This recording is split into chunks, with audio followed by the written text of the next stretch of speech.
Salam, dəyərli izləyicilər, xoş gördük sizləri. Mən Fatih kurslarının Azərbaycan dili fənni üzrə eksperti xanım Şirinova.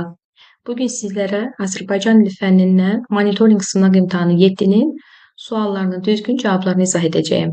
Gəlin birlikdə Azərbaycan dili sualları və onların düzgün cavabları ilə tanış olaq. Azərbaycan dili fənnində 1-ci 15-ci suallar mətninə əsasəndir. Mətni oxuyub suallara cavab verməyimizi istəyir bizdən. Oxuyub anlama vərdişləri üzərində qurulmuş sualdır. Bilirik ki, artıq imtahanlarda uşaqlarda oxuyub anlama vərdişinin, dinləyib anlama vərdişinin möhkəmləndirilməsi, yoxlanılması əsas şərtlərdəndir. Buna görə də suallar mətnlər üzərində daha çox qurulur. Mətnləri oxuyan zaman diqqətli olmaq, suallara vaxtında və dəqiq cavab vermək lazımdır. İndi isə gəlin mətni oxuyaq və onların düzgün cavablarına birlikdə baxaq. Padşah və balıqçı. Qoca bir balıqçı dəryanın kənarında tor atıb balıq tuturmuş. Bu zaman vəzir səyahətdən qayıdırmış. O qocanı görüb deyir: "Qoca, başqa sənətin yoxdurmu? Bu soyuqda oturub balıq tutursan?" Qoca cavab verir ki, "Mən yerin altını da bilirəm, üstünü də. Amma indi qocalmışam. Halal zəhmətimlə dəryadan balıq tuturam. Onunla dolanıram." Vəzir qocanı özü ilə saraya aparır ki, gələcəkdə padşaha lazım olar. Padşah 3 il bu adamı yanında saxlayır. Bu müddətdə bir kəlmə də olsun onun səsini eşitmir. Axırda gedib Bəhlulu gətirirlər ki, bəlkə bu adam o danışdıra. Padşah Bəhlula deyir: "Bəhlul, bu zalım oğlunun deyəsən qandığı bildiyi bir şey yoxdur. Nə qədər eləyirik, danışdıra bilmirik." Qoca padşahın sözünü eşidib, mənalı-mənalı onu təpədən dırnağacan süzür. Başını bulayır. Sonra əllərini yerə qoyub təpəsi üstə durur. Bəhlul deyir: "Padşah, biz deyirdin ki, bu adamın qandığı bir şey yoxdur, amma mən onu yaxşı başa düşdüm. Sən deyəndə onun qandığı şey yoxdur, o səni təpədən dırnağacan süzüb demək istəyirdi ki, sənin dünyada bildiyin şey yoxdur. Sonra o təpəsi üstə durmaqla demək istədi ki, sənin sarayında hər şey tərsinə təpəsi üstədir." Padşah Bəhlulun sözlərindən bərk qəzəblənib deyir: "Bəhlul, sən çox baş aparırsan. Bu adam heç nə demədi. Bu sözlər sənin ürəyindəki öz sözlərindir, mənə deyirsən. Əgər dediyin sözləri sübut eləməsən, sənə cəza verəcəm." Padşah Bəhlulu saldırır zindana. Vəzirə əmr eləyir ki, apar bu adamı, at dəryaya, rədd olsun. Kişini aparırlar. Yolda bir pinəçinin yanına keçəndə görürlər ki, bir kişi pinəçiyə bir cüt ayaqqabı verib deyir: "Bunları elə yama ki, heç olmasa 5-6 ay geyinə bilim." Qoca bu sözləri eşidən kimi bərkdən qəhqəhə çəkib gülür. Vəzir balıqçının güldüyünü görüb, istəyir ki, onu qaytarsın padşahın yanına. Fikirləşir ki, birdən padşahın yanında gülməz. Biabır olaram. Bir az gedəndən sonra görür daşın üstündə bir falçı oturur. Gəlib gedənin falına baxır. Falçının yanından keçəndə qoca bir də bərkdən gülür. Vəzir yenə istəyir ki, padşahın yanına qayıdıb xəbər versin ki, kişi gülür. Amma qorxur ki, birdən orada gülməsə, padşahın qəzəbi tutar. Axır ki, dərya kənarına çatıb qocanı buraxır. Bu vaxt vəzir deyir: "Səni and verirəm, nəyə inanırsan, ona de görüm. Yolda nəyə gülürdün?" Qoca deyir: "O adam ki, pinəçiyə deyirdi ayaqqabımı elə, yama 5-6 ay geyə bilim. Həmin adam bilmirdi ki, elə o gecə özü öləcək. Falçının yanından keçəndə ona görə güldüm ki, əgər bilici adamdırsa, oturduğu daşın altında 7 küp qızıl bastırılıb, elə onu tapardı." Vəzir deyir: "Bəs bu 3 ildə niyə danışmırdın? Görürdüm ki, sizin padşahın məmləkətində düz iş yoxdur. Mən düz iş olan yerdə danışıram ki, o da ki sizdə yox idi. Havayı danışmaqdansa susmaq yaxşıdır." Qoca sözünü deyib gedir. Vəzir başı alovlu qayıdıb gördüklərini hamısını padşaha danışır. Səhərsi günü vəzirlə padşah gəlirlər pinəçinin yanına. Görsünlər dünən ayaqqabı yamayan kişi harda olur? Onların bu sorğusuna pinəçi belə cavab verir: "Yazıq kişi, dünən axşam öldü, ayaqqabıları da burada qalıb." Vəzir də padşah buradan çıxıb gedirlər. Yolda daşın üstündə oturan falçının yanına fəhlə tutub oranı qazdırırlar. Görürlər doğrudan da burada 7 küp qızıl bastırılıb. Padşah vəzirin sözünə tam inanır. Evə gələndən sonra Bəhlulu zindandan buraxdırıb deyir: "Bəhlul, sənə hər kim divanə deyirsə səhv eləyir. Sən ağıllı adamsan. sən deyən düz çıxdı. İndi gəlin mətnə əsasən suallara cavab verək. Mətndə hansı suala cavab yoxdur? Gəlin baxaq. Falçının yanından keçəndə qoca niyə bərkdən gülür? Bu sualın cavabı mətndə var idi. Qoca ona görə bərkdən gülür ki, o falçının oturduğu yerdə altında 7 küp qızıl olduğunu görür. Amma bilir ki, falçı insanları aldadır. O bilsəydi ki, uzaq görən olsaydı, bilərdi ki, öz oturduğu yerdə qızıl var, oradakı qızılları götürərdi. Deməli, bizim bu sualımızın cavabı mətndə var. Üstəgəl işarəsi qoyuram ki, yəni bu cavab mətndə var. Padşah Bəhlulu niyə zindana saldırır? Padşah Bəhlulu ona görə zindana saldırır ki, mətni oxuyan zaman qeyd elədim. Bəhlul ona bildirir ki, adam başı aşağı dayanıb, siz danışan zaman başını yelləyir, o sizə öz etirazını bildirmək istəyir. Padşah da Bəhlula inanmır, elə bilir ki, onu lağa qoyur, ona görə də Bəhlulu atdırır zindana. Bu sualın cavabı da var. Padşah qocanı neçə il yanında saxlamışdı? Bu sualın cavabı da mətndə var. Elə əvvələ baxan zaman görürük. Gəlin bir daha sizi ilə birlikdə baxaq. Mətnin ilk hissəsində həmin sualın cavabı var. Baxın. Qoca baxın burada torq atıb balıq tuturmuş. Səyahətdən gətirir onu. Padşaha lazım olur. Padşah 3 il bu adamı yanında saxlayır. Deməli, bizim birinci sualımızda C variantında olan cavab da mətndə var. Burada bir üstəgəl işarəsi qoyuruq. D variantına baxaq. Padşah niyə Bəhlulun boynunu vurdurdu? Bu sualın cavabı mətndə əks olunub. Ona görə ki, Padşah Bəhlulun boynunu vurdurmur. Onu sadəcə zindana saldırır. Deməli, birinci sualda doğru cavab olmalıdır. D variantı. Keçək növbəti sualımıza. Mətnin məzmununa uyğun gələn atalar sözünü müəyyən edin. Biz bilirik ki, əsərlərdə məzmun olur, ideya olur. Məzmun əsərdə danışılandır, ideya isə əsəri oxuduqdan sonra bizim anladığımız, dərk elədiyimiz mənadır. Məzmun dedikdə, mətnini oxuyan zaman nəyi başa düşürüksə odur. Yəni, mətndə nədən danışıldığı. Gəlin baxaq, bu mətndə nədən danışılırdı? Bu mətndə padşahdan, padşahın yanındakı adamlardan, onun idarəçiliyinin zəifliyindən, bunlardan daha çox danışılırdı. A variantında deyir ki, dost başa baxar, düşmən ayağa. Deyir, dostluğa aid atalar sözüdür. Bu mətndə dostluqla bağlı heç bir şey yoxdur. Gah nala döyür, gah mıxa. Üzr istəyirəm. Burada da yalan danışmaqdan gedir. Burada da yalandan danışılmır. Eşeğe min ata çatana qədər o deməkdir ki, yəni müəyyən bir işi görənə qədər zəif işdən başla, ata çatana qədər eşəklə davam elə. Daha yüksək vəzifəyə çatanda, daha yüksək yerə çatanda artıq zəif işlərdən əl çəkə bilərsən. Burada da belə bir cavab yoxdur, belə bir məqam yoxdur. Dil yalançı olunca lal olsa yaxşıdır. Bu mətnə aiddir. Çünki ona görə burada danışmır ki, o bilirdi ki, danışsa, şaha yalanan ölkəsini tərifləməli olacaq. O da uzaq görən bilici adam olduğundan yalan danışmaq yerinə lal olmağı özünə üstünlük sayır. Burada uyğun gəlir B variantı. Dil yalancı olunca lal olsa yaxşıdır. Növbəti sualımıza baxaq. Hansı fikir padşaha aid edilə bilər? Xaindir, döyüşkəndir, xəsisdir, xeyr. Sərtdir fikir padşaha aid ola bilər. Çünki padşah sərt olan, Bəhlul ona cavab verəndə də çəkinirdi. Qoca ona cavab verməyə də çəkinirdi. Vəziri ona cavab verməyə də çəkinirdi. Hətta Bəhlulun dediyi fikirlərdən padşah əsəbləşir, Bəhlulu zindana atdırır. Bu da onun sərtliyini göstərir. Üçüncü sualda doğru cavab olur A variantı. Növbəti sualımıza baxaq. Mətnin məzmununa əsasən ardıcıllığını müəyyən edin. Aha, maraqlı sualdır. Sual, bütün variantları oxuyuram. 1. Vəzirin qocanı özü ilə saraya aparması. 2. Padşahın Bəhlulu zindandan buraxdırması. 3. Qocanın falçının yanından keçəndə gülməsi. 4. Qocanın hərəkətlərlə danışması. Baxan zaman görürəm ki, ilk növbədə burada uyğun gəlir. 1. Deməli, mən 1 ilə başlamalıyam.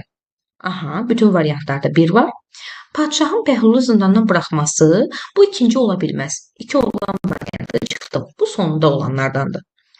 Qocanın hərəkətlərlə danışması. Bəli, bu mətnin əvvəlində baş verir.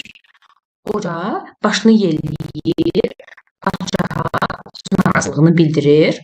Aha, sonra bu olur. Müxtəlif rənglərlə eləyəcəm, ardıcıllığı rahat bilək deyə.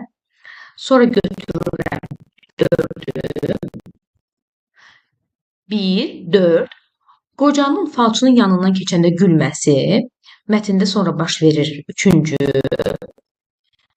Sonuncu məqam isə artıq şahın bunları görəndən sonra inanıb vəzirin sözlərinə, Bəhlulun sözlərinə, Bəhlulu zindandan azad edilməsidir.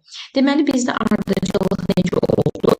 1, 4, 3, 2. Variant olaraq da uyğun gəlir B variantına. Keçək növbəti sualımızın izahına. Mətnin sonunda padşah nəyə görə sevindi? Gəlin baxaq. Nəhayət ölkəni kimin idarə edəcəyini bilirdi. Xeyr, ölkəni idarə edən özü idi, səhvdir. Qocanın hər şeyə güldüyünü öyrənmişdi. Xeyr, sevinməyə səbəbi bu deyildi. Axır ki, qocanı görmək ona nəsib olmuşdu. Xeyr, zaten qocanı çoxdan görmüşdü. Bəhlulun sözlərinin düz olduğuna inanmışdı. Bəhlulun sözlərinin düz olduğu padşahı sevindirmişdi. Ona görə ki, o ilk əvvəl Bəhlula inanmırdı. Sonradan artıq onun dediklərini sınadıqdan sonra Bəhlula inanır. Doğru cavab olur D variantı. Növbəti sualımıza baxaq. Hansı başlıq mətnin əsas fikrindən uyğundur? Mətnin əsas fikri dedikdə oradakı ideyamız başa düşülür. Orada danışılan fikir başa düşülür. İndi gəlin baxaq. Bura uyğun gələn başlıq hansıdır? Bir növ mətnə biz ad veririk. Padşahın uzaq səfəri, xeyr. Ədalətli seçim, xeyr. Burada padşah və yaxud digərlər heç bir seçim eləmirlər. Vəzirin günahı, xeyr. Burada vəzir günahkar deyildi. Amma ağıllı qoca uyğun gələ bilər. Yəni, mən mətnə ağıllı qoca adını verə bilərəm. Çünki burada qocanın müdrikliyindən, ağıllı olmağından danışılırdı ki, o gördüyü insanların necə olduğunu rahat şəkildə bilirdi. 6-cı sualda uyğun gəlir cavab C variantı. Keçək növbətinci suala, 7-ci sualdayıq. Mətndə belə bir obraz yoxdur. Aha, padşah var, əsas obrazlardandır. Vəzir var, qoca var, qoca da əsas obraz, yəni daha çox iştirak edir. Dəmirçi obrazı isə burada yoxdur. Dəmirçi yox, pinəkçi obrazı var idi. Deməli, biz buradan belə bir nəticəyə gəlirik ki, obrazlar iki cür olur. Əsas obrazlar, köməkçi obrazlar. Əsas obrazlar mətnin əsasını təşkil edir. Köməkçi obrazlar isə fraqment kimi mətndə bəzi hissələrdə görünür. Padşahla qoca mətnin əsasını təşkil etdiyi üçün onlar əsas obrazlardır. Bu sualımızın doğru cavabı isə olur D variantı. Keçək növbəti sualımıza. Çərçivədə verilən birdən sözünü hansı sözlə əvəz etmək olar? Gəlin çərçivədəki cümləni bir daha oxuyaq. Birdən sözünün olduğu cümləni. Aha.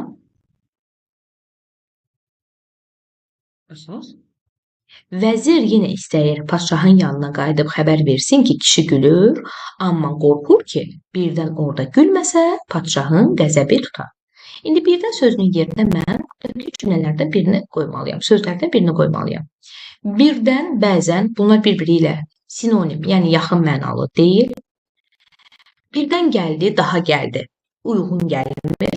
Yəni, bunu sınamaq üçün yanında başqa bir sözünü işlədirəm. Bəzən gəldi, daha gəldi, birdən sözü ilə eyni mənanı vermir. Olduqca gəldi, xeyr.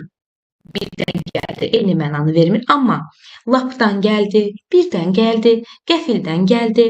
Bu sözlər eyni mənanı verir. Yəni, yaxın mənalı sözlər qrupuna aiddir. Lapdan, qəfildən, birdən, anidən bu sözlər bir-birini əvəz edə bildiyi üçün biz yaxın mənalı qarşılığı kimi lapdan sözünü qoya bilərik birdən sözünün yerinə. 8-ci sualda doğru cavab oldu D variantı. Keçək növbəti sualımızın izahına. Mətndəki hansı hadisə digərlə müqayisədə daha əvvəl olub? Mən bunu yanına nömrələyəcəm, sonra rahat şəkildə tapa bilək deyə. Padşah vəzirin sözünə tamamilə inanır, evə gələndən sonra Bəhlulu zindandan buraxdırdı.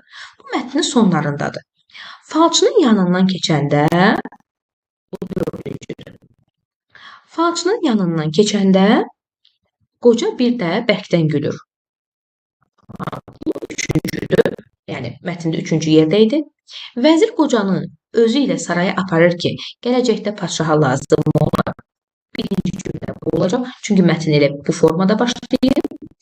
Padşah Bəhlulu zindana saldırır, vəzirə əmr edir ki, apar bu adamı dəryaya isə mətndə ikincidir.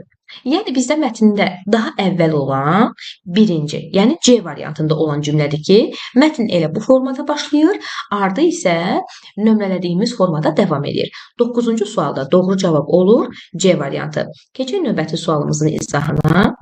Mətndə altından xətt çəkilmiş sözün ifadə etdiyi mənanı müəyyən edin. Gəlin baxaq, mətndə altından xətt çəkilmiş söz hansıdır? Aha, pinəçi sözüdür. Baxın, burada uşaqlar diqqətli olaq. Pinəçi sözünün altından xətt çəkilib. İndi məndən pinəçi sözünün ifadə elədiyi mənanı istəyir. Pinəçi nədir? Belə mətni oxuyan zamanda görürük ki, pinəçi yanına aparır ayaqqabısını, deyir ki, mənə elə bir ayaqqabı yama ki, mən onu 5-6 ay geyinə bilim. Ayaqqabı düzəldən, təmir etməklə məşğul olan adam. Mətni diqqətlə oxuyan zamanda pinəçi sözünün mənasını başa düşürük. 10-cu sualda cavab olur B variantı. İndi keçək növbəti sualımıza. Mətndə işarələnmiş bərk qəzəblənib ifadəsi hansı frazeoloji birləşmə ilə əvəz etmək olar? Frazeoloji birləşmələr məcazi mənalı birləşmələrdir. Onlar 2 sözlə, 3 sözlə də əvəz eləmək olar. Yəni frazeoloji birləşmənin qarşılığı həqiqi mənalı birləşmə olur. Gəlin baxaq. Bərk qəzəblənmək, hirslənmək mənasındadır. Könlünə yatmaq, xoşuna gəlmək mənasındadır. Yorğunluq göynəmək, darıxmaq mənasındadır. Gözün acısını almaq, yatmaq, yorğunluğunu çıxarmaq mənasındadır. Hirsi başını vurmaq isə qəzəblənmək, bərk qəzəblənmək mənasını verir. 11-ci sualda doğru cavab olur A variantı. Keçək növbəti sualımızın izahına.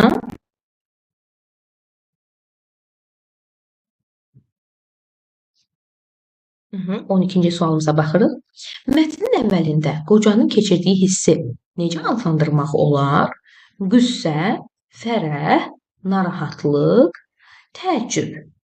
Aha, mətnin əvvəlində qoca fərəh hissi keçirirdi. Ona görə ki, onu şahın yanına gətirirdilər. Sevinirdi ki, mən şahın yanına aparırlar. Mən onlar üçün olduqca vacib adamam. Amma bilmirdi ki, başına hansı işlər gələcək. Qüssə, kədər, qəm mənasındadır. Narahatlıq insanın keçirdiyi narahatlıq, yəni pis olmaq hissinə bənzəyir. Təəccüb isə biz bilmədiyimiz hər hansısa bir işlə qarşılaşdıqda orada təəccüb hissi keçiririk. Yəni bilmirik, o barədə məlumatsızıq, təəccüblü halla qarşılaşırıq. Bizdə isə burada qocanın keçirdiyi hissə fərəh hissi daha çox uyğun gəlir. 12-ci sualda doğru cavab olur B variantı. Növbəti sualımıza baxaq. Hadisələrdən biri mətndə öz əksini tapmayıb. Diqqətli olaq. Vəzir səyahətdən qayıdırdı. Bəhlul zindana atdırdılar. Padşah həqiqətləri öz gözləri ilə görür. Padşah Bəhlulu yüksək vəzifəyə təyin edir. Vəzir səyahətdən qayıdırdı. Bəli, vəzir səyahətdən qaydanda qocanı görür. Bu fikir var. Bəhlulu zindana atdırırlar. Bəli, Bəhlulu zindana atdırırlar. Əmr edir. Padşah həqiqətləri öz gözləri ilə görür. Bəli, o gəlir vəzirlə birlikdə həqiqətləri öz gözləri ilə gördükdən sonra Bəhlula və qocaya inanır. Padşah Bəhlulu yüksək vəzifəyə təyin edir. Xeyr. Belə bir fikir mətndə öz əksini tapmıyor. 13-cü sualda doğru cavab olur D variantı. Növbəti sualımıza keçək. Mətnin sonunda hansı cümlə ilə genişləndirmək olar? Padşahı geri çağırtdırır, Bəhlulu ömürlük zindana salırlar, padşah vəziri vəzifəsindən azad edir, falçını saraya köməkçi kimi gətirirlər. Mətnin sonluğunu yadınıza salaq. Mətnin sonluğu belə bitir ki, padşah artıq Bəhlulla qocanın sözlərinə inanır, saraya qayıdır, Bəhlulu zindandan azad elətdirir. Padşah qocanı geri çağırtdırır, Bəhlulu ömürlük zindana saldırır, vəzifəsindən azad edir, falçını saraya köməkçi kimi gətirir. Xeyr, o falçının yalançı olduğunu bilir. Vəzir vəzifədən azad eləmiş, çünki vəzir ona həqiqətləri bildirir. Bəhlulu ömürlük zindana saldırmır. Əksinə, Bəhlulu zindandan azad edir. Padşah qocanı geri çağırtdırır və Artıq o həqiqətləri gözü ilə gördükdən sonra qocanı geri çağırtdırır. 14-cü sualda olur A variantı. Növbəti sualımıza keçid eləyək. Birinci mətnimizin sonuncu sualıdır. Mətnin tərkib hissələrinə əsasən hansı bənddə uyğunluq pozulub? Biz bilirik ki, mətnlər 3 hissədən ibarət olur. Giriş hissə, əsas hissə, nəticə. Giriş, əsas, sonluq da deyilə bilir nəticəyə. Gəlin baxaq, giriş hissədə nə yazılıb? Qoca balıqçı dəryanın kənarında tor atıb balıq tuturdu. Bəli, bu mətnin giriş hissəsindədir. Yəni mətn bu cümlələrlə başlayır. İkinciyə baxaq. Vəzir qocanı özü ilə saraya aparır ki, gələcəkdə padşaha lazım olar. Bəli, bu da mətnin birinci hissədədir. Giriş hissəsi mətnin birinci cümlələri, birinci abzasını təşkil edir. Əsas hissə isə mətndə kulminasiya hissəsidir. Yəni, əsas fikirlər orada yığılır. Mətnin daha çox maraqlı gələn, oxucunun daha çox öz suallarımızdan 16-cı, 30-cu suallar da Azərbaycan dili fənni ilə əlaqəlidir və bu suallar da oxuyub anlama üzərində qurulub. Gəlin mətnimizlə tanış olaq. Su. Birinci başlığı oxuyuruq. Həyatın ən mühüm amillərindən biri sudur. Bütün canlıların həyatı su ilə tənzimlənir. Bitkilər yaşamaq üçün kökləri vasitəsilə torpağın dərin qatlarından suyu özlərinə çəkirlər. Bəs su nədir? Su özündə duzları, bərk cisimləri, qazları həll edən mayedir. Bunun altından indidən xətt çəkirəm ki, böyük ehtimal mətndə bununla bağlı sual olacaq. Yəni, diqqət mərkəzində saxlamaq üçün imtahanda altından xətt çəkmək verirlər. Aha, keçək ikinci başlığımıza. Belə bir fikir də var ki, canlı həyat məhz suda yaranmışdır. Əvvəllər bunlar xırda zülal hissəcikləri imiş. Milyon illər ərzində təkmilləşmiş bitki orqanizmlərinin yaranmasına başlanğıc vermişlər. Üçüncü hissəni oxuyaq. Su insan həyatının ayrılmaz hissədidir. Qanın 92, beynin 75, sümüklərinin 22, bütövlükdə insan orqanizminin 60%-ə qədəri sudan ibarətdir. İnsan gün ərzində 2-3 litrə qədər su içir. Əgər insan beynindəki suyun 2%-ni itirərsə, o zaman susuzluq hiss edər. Susuzluq təhlükəlidir. İnsan qidasız 5 həftə, susuz 5 gün yaşaya bilər. Dördüncü başlıq.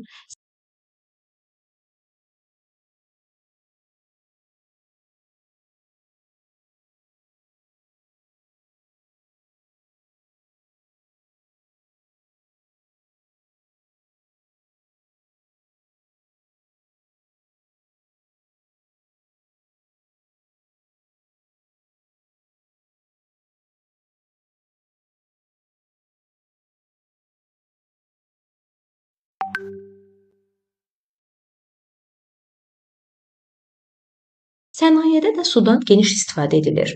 Bəzən fabrik və zavodların su hövzələrinə müxtəlif zəhərli maddələr axıdılır. Belə su mənbələrində yaşayan canlı orqanizmlər çoxala bilmir, məhv olurlar. Çirkli sularda ömür sürən balıq və digər canlılardan qida kimi istifadə edilməsi insanın xəstəliklərə tutulmasına səbəb olur. Təbiətdə nə qədər özünü təmizləmə prosesi getsə də, suyun özünü təmizləməsi üçün təbii güc artıq kifayət etmir. Təmizləyici qurğular, filtrlər suyu təmizləməyə imkan verir, amma bu da yetərli deyil. Ona görə də suyu çirklənmədən qorunması ekoloji təhlükəsizliyin səmərəli üsullarından sayılır. Gələcəkdə içməli su ehtiyatlarına olan maraq, bugün neft və qaz ehtiyatlarına olan marağı üstələyəcək. Təbiətdə və insan həyatında əvəzedilməz rol oynayan sudan ehtiyatla istifadə edilməlidir. Gəlin suallarla tanış olaq. Mətnin sonuncu abzasında müəllif nəyi qeyd etməyi lazım bilir? Biz mətni oxuyan zaman görmüş oluruq ki, mətn müxtəlif abzaslardan ibarətdir. Birinci abzasın qeyd olunub, baxın. Birincidən sonraki gəlir ikinci abzasın, mən sizə göstərmək üçün qeyd elədim. Üçüncü abzas, 4, 5 və sonuncu abzasın, baxın budur. Bir daha təkrarlayaq sonuncu abzası. Gələcəkdə içməli su ehtiyatlarına olan maraq, bugün neft və qaz ehtiyatlarına olan marağı üstələyəcək. Təbiətdə və insan həyatında əvəzedilməz rol oynayan sudan ehtiyatla istifadə edilməlidir. Burada müəllif bizə nəyi bildirmək istəyir? Burada müəllif bizə bildirmək istəyir ki, sudan ehtiyatla istifadə etmək lazımdır ki, gələcəkdə su ilə bağlı problemlərlə qarşılaşmayaq. Gəlin baxaq. Yer kürəsində suyun normadan artıq olmasını xeyr, bunu bildirmək istəmir. İnsanlardan sudan lazımı olduğu qədər istifadə etməsini, sənayedə sudan daha çox istifadə edildiyini, ilk canlının suda yaranmasını xeyr, sonucu arasından danışılmır. Sənayedə sudan daha çox istifadə edilməsi barəsində burada danışılmır. Burada bizə nə demək istəyir müəllif? Burada müəllif bizə bildirmək istəyir ki, insanlar sudan lazımi qədər istifadə etməlidirlər. Ona görə ki, sudan həddindən artıq istifadə edildikdə su ehtiyatlarının bitməsinə gətirib çıxarır. Bu da gələcəkdə insan həyatı üçün çox təhlükəli bir hal alıb gətirəcək. Doğru cavab olur 16-cı sualda B variantı. 17-ci suala baxaq. Aşağıdakı fikir mətnin hansı abzasında əksini tapır? Suyu çirklənmədən qoruması ekoloji təhlükəsizliyin səmərəli üsullarındandır. Gəlin baxaq. Ekoloji təmizlikdən hansı abzasda danışılırdı? Mətnə qayıdaq. 6-cı abzasda su ehtiyatlarından danışılır. Ekoloji təmizlikdən danışıldığı abzas, 5-ci abzasa baxaq. Çirkli sularda ömür sürən balıqlar və digər canlılardan qida kimi istifadə edilməsi insanın xəstəliklərinin tutulmasına səbəb olur. 4-cü abzasa baxaq. Sənayedə sudan geniş istifadə edilir. Bəzən fabrik və zavodların su hövzlərində müxtəlif zəhərli maddələr axıdılır. 3-cü abzasda suyun insan həyatındakı rolundan danışılır. 2-ci abzasda canlılardan danışılır, ilk canlılardan. 1-ci abzasda isə su haqqında məlumat verir. Bizdən nə istəyirdi? 17-ci sualda suyu çirklənmədən qorunması təhlükəsizliyin səmərəli üsullarındandır. Bu hansı abzasda öz yerini tapır? 5-ci abzasda. 5-ci abzasda bizə bildirilir ki, suların çirklənməsi canlılar üçün də təhlükə törədir. İnsanlar təmizləyici qurğular, filtrlər vasitəsilə bugün təmizləsələr də, bu bir o qədər də əhəmiyyətli üsul deyil. Ona görə də insanlar nə etməlidirlər? Suları əlbəttə ki, təmiz saxlamalıdırlar. Ətrafı çirkləndirməməliyik. Ekoloji cəhətdən təmiz saxlamalıyıq ki, təhlükəsizlik qaydalarına əməl edək. 17-ci sualda doğru cavab olur D variantı. Yəni 5-ci abzasında. Keçək 18-ci sualımıza. 18-ci suala baxaq. Tünd qara hərflə verilmiş sözü mətnə uyğun olaraq hansı sözlə əvəz etmək olar? Gəlin baxaq, tünd qara rəngdə verilmiş söz hansıdır? Baxan kimi görürük. Filtrlər sözü tünd qara rəngdə verilib. İndi baxaq, variantlarda hansılar var?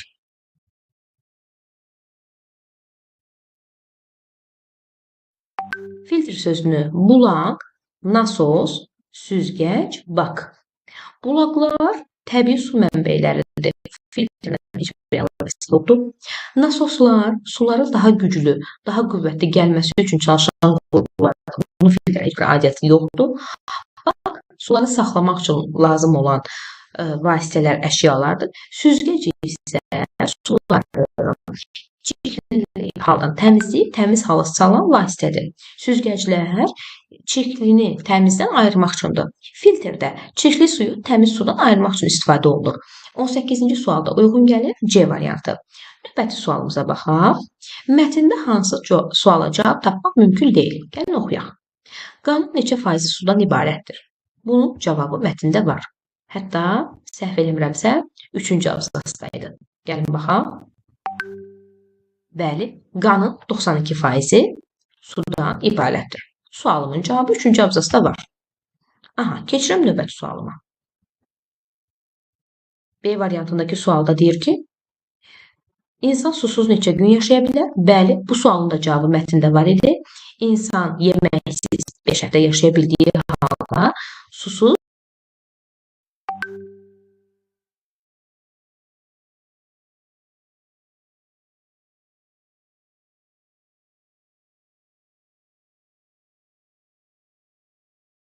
daha az müddətdə yaşayır. Bu sualın da cavabı var.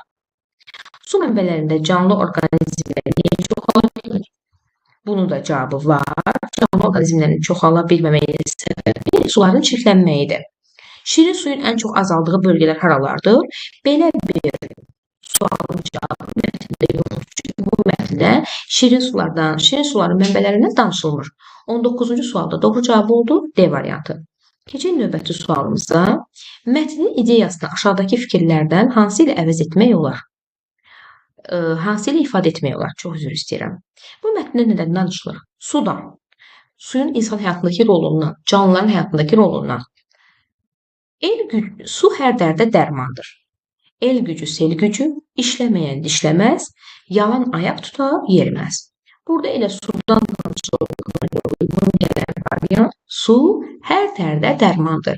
Bu mətnin əsas ideyasıdır. Yəni bu mətni biz oxuyan zaman bu fikri, bu qənaəti gəlirik ki, su insanın hər bir dərdinin dərmanıdır.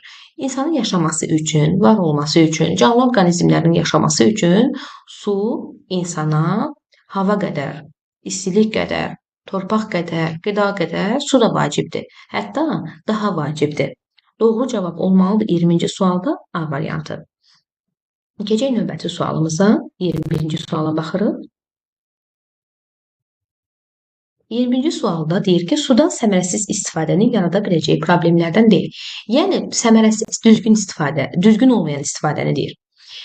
Sudan səmərəsiz istifadə eləsəm, insanların su ilə təminatı çətinləşir. Bəli, mən suyu hər gün açıb boş yerə axsam, bu artıq sudan qənaətçil formada istifadəyə yox, qənaətsiz insana çevrilərəm. Yəni, mən səmərəsiz istifadə edirəm suyu.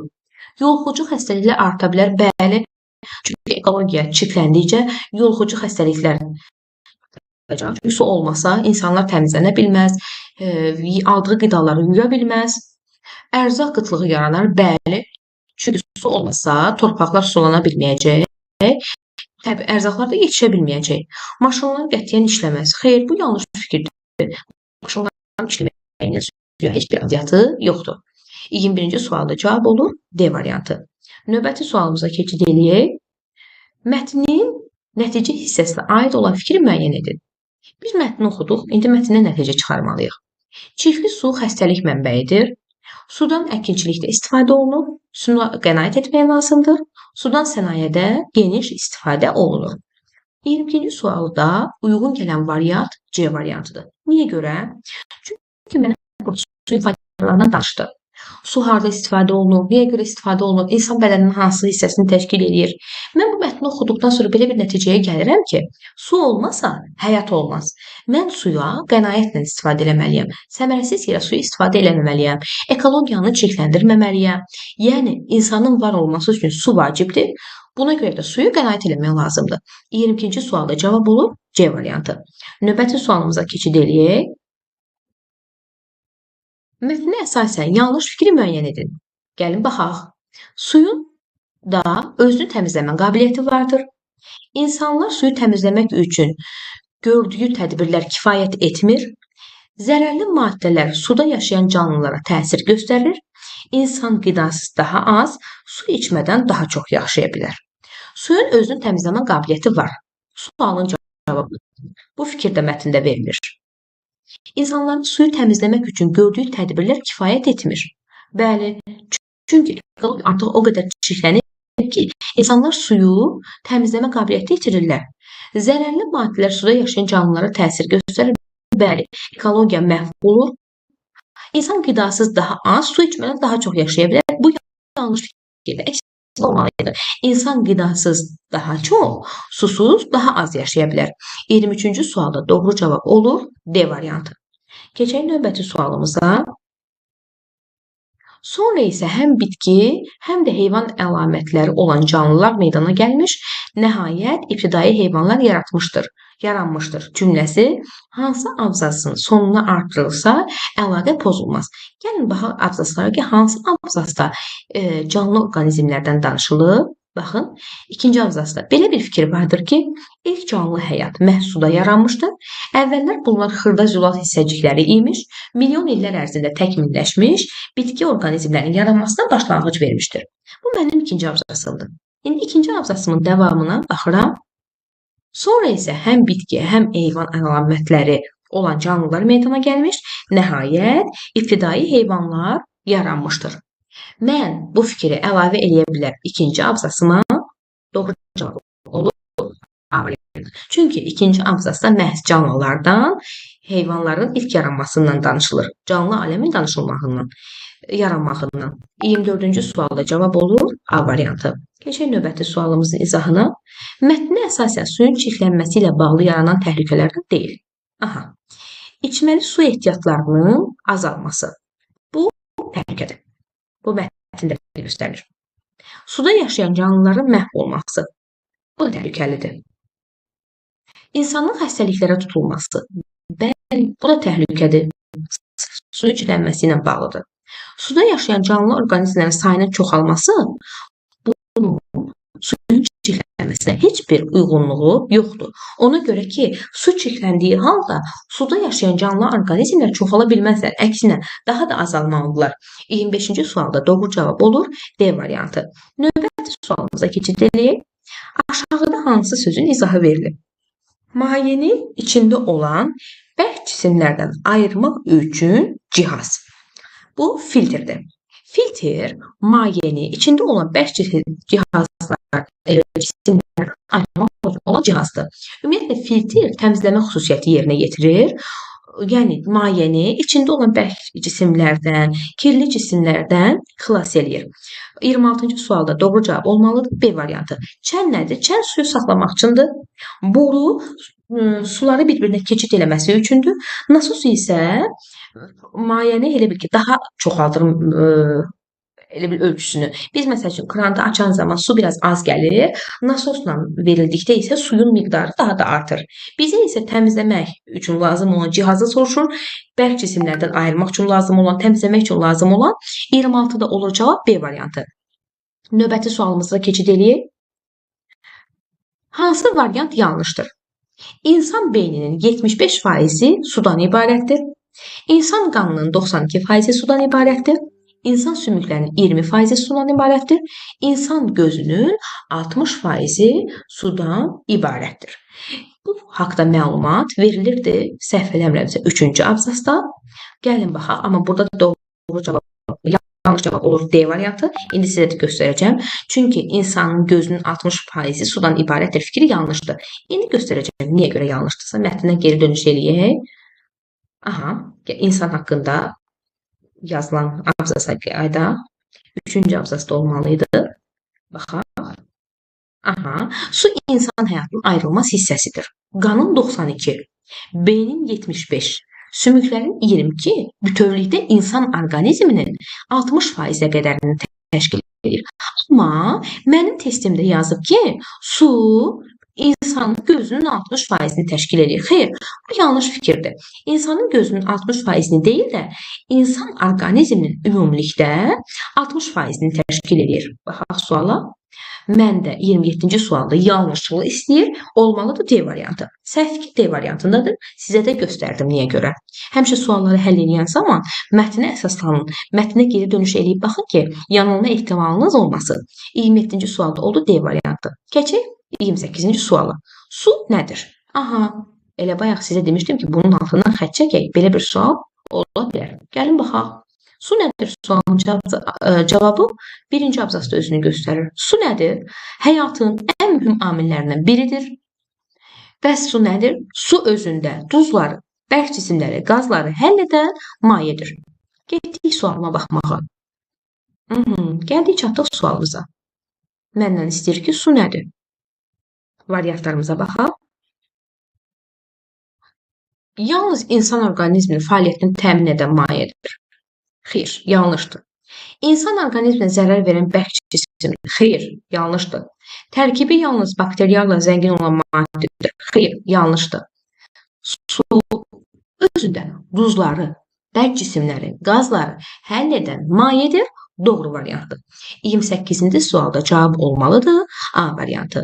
Növbəti sualımızda keçid eləyək. Mətnə əsasən su hövzələrinə müxtəlif zərərli maddələr axıdılır. Bu nəyə mənfi təsir göstərmir? Diqqətli olaq uşaqlar. Canlı orqanizmlərin çoxalmasına buna mənfi təsir göstərir. Çünki suda çirkləndikcə orada canlı orqanizmin çoxalması mümkün deyil. Balıq və yosunların sayının çoxalmasına mümkün deyil. Necə ola bilər ki, çirkli hovuzda zərərli maddələrin olduğu yerdə canlılarla aləmi zəngin olsun? Yanlışdır. Xəstəliklərin çoxalmasına Bu da düzdür. Xəstəliklərin çoxalmasına səbəb